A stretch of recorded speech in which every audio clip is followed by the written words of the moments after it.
आज हमारा पूरे हरियाणा के स्तर पे इसी तरह से प्रदर्शन हो रहा है जैसे पानीपत में हो रहा है। हम ये मांग रहे हैं कि 2018 में हमने हड़ताल की थी, लगातार बहुत टाइम तक बैठे थे। उसमें सरकार के साथ वार्ता हुई। वार्ता में सरकार ने ये कहा था कि आपको बीजेपी सरकार कुशल अर्धकुशल का दर्जा देगी, और 1-2 किस्त उन्होंने दे ही भी। बाद में बोले वो तो ना हमारे मुंह से फिसल गया था बोलते टाइम वार्ता में, और वो तो हो नहीं सकता। उसके बाद हमारी वो किस्त काट ली गई।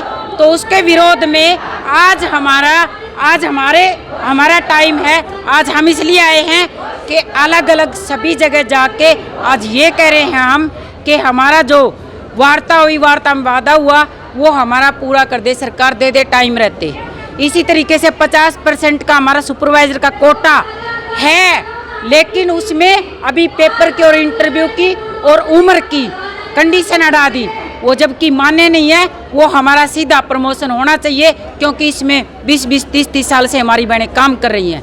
इसमें सीधी प्रमोशन होनी चाहिए, इसमें कोई पेपर नहीं हटना चाहिए। इसी तरीके से हमारा पेंशन सुविधा, इसी तरीके से हमारा वजीफा, इसी तरीके से हमारा इलाज का जो एक तरफ पूरे अखबारों में दर्शाती है सरकार। बीजेपी सरकार ने 5 लाख तक का कवर किया, इतना कवर किया, आंगनवाड़ी वर्कर हेल्पर का किया, लेकिन धरातल पे कुछ भी नहीं है। जब हमारी बहनें जहाँ जाती हैं वहाँ पे कुछ भी नहीं मिलता है।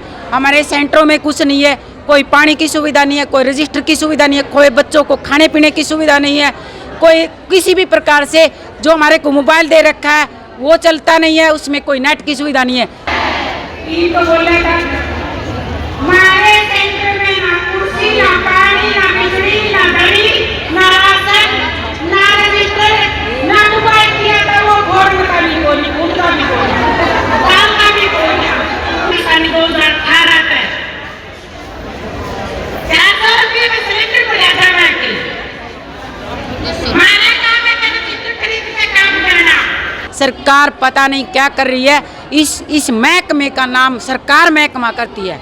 इसमें कहती है कि मंत्री भी है, इसका डायरेक्टर कमिश्नर भी है, इसके अधिकारी कर्मचारी भी हैं, ये वर्कर हैं, ये किसी गिनती में नहीं है।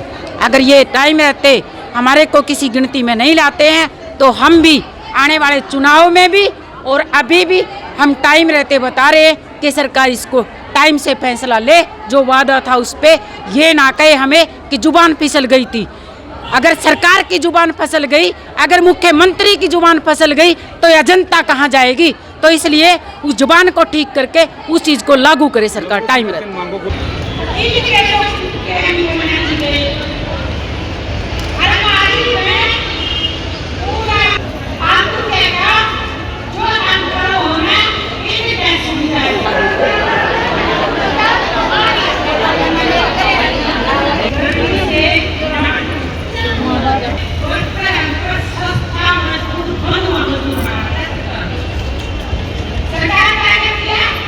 लेकर प्रदर्शन आप कर रहे हैं, कहाँ कोई मानता है कि सरकार क्यों नहीं सुन पा रही है? सरकार को पता नहीं क्या दिमाग में आ रही है। एक तरफ नारा देती है बेटी बचाओ बेटी पढ़ाओ, एक तरफ पढ़ी लिखी बेटियां आई हुई हैं और पढ़ी लिखी के लिए वो पेट भरने लायक हमारे को पैसा नहीं देती। खाना पीना 10,000 में 12,000 में नहीं होता। हमारे भी परिवारों में 5-5 परिवार हैं, बच्चे हैं, तो वो सब कुछ हम अपने पास से काम करते हैं। उसमें हमारे को पूरा टाइम ड्यूटी देनी पड़ती है, और पूरे टाइम की ड्यूटी 6 घंटे मास्टर ड्यूटी देता है। उसको कितनी सैलरी है? 5 साल विधायक आता है, गुंडागर्दी करके चला जाता है, उसकी सैलरी कितनी है? लाखों से ऊपर है। और हमारी बहनें पूरे 50 साल हो गए इस परियोजना को, परियोजना ही है, कोई रजिस्टर नहीं, कोई पानी नहीं, कोई सुविधा नहीं, कुछ नहीं है, कुछ भी नहीं। आज हमने घेराव किया, आंगनवाड़ी वर्कर हेल्पर ने सभी ने इकट्ठा होकर यहाँ पे।